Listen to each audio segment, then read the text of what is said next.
E aí pessoal, beleza?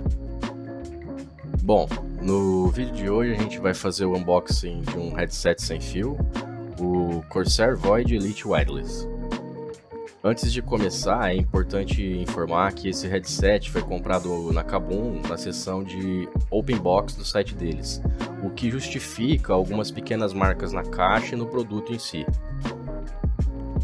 Então, o Corsair Void Elite Wireless é um headset gamer projetado para quem busca conforto e qualidade de som com a liberdade que o sem fio traz, né?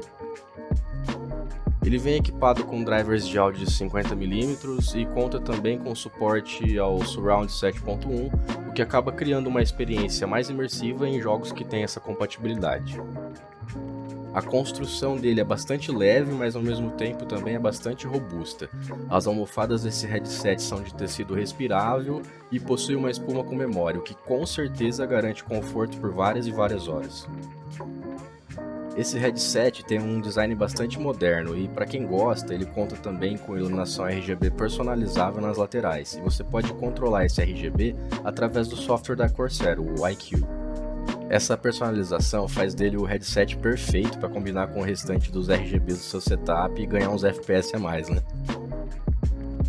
Para comunicação, ele possui um microfone ajustável que tem cancelamento de ruído, o que faz com que sua voz seja captada com mais clareza sem interferências externas.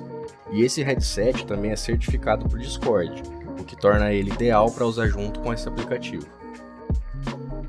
A conexão sem fio dele é feita pelo dongle USB que acompanha a caixa, oferecendo até 12 metros de alcance, e a autonomia da bateria dele pode chegar até 16 horas com uma única carga, o que te garante liberdade de movimento por bastante tempo. Bom, se você curtiu esse vídeo, já se inscreve no canal para receber mais conteúdos como esse.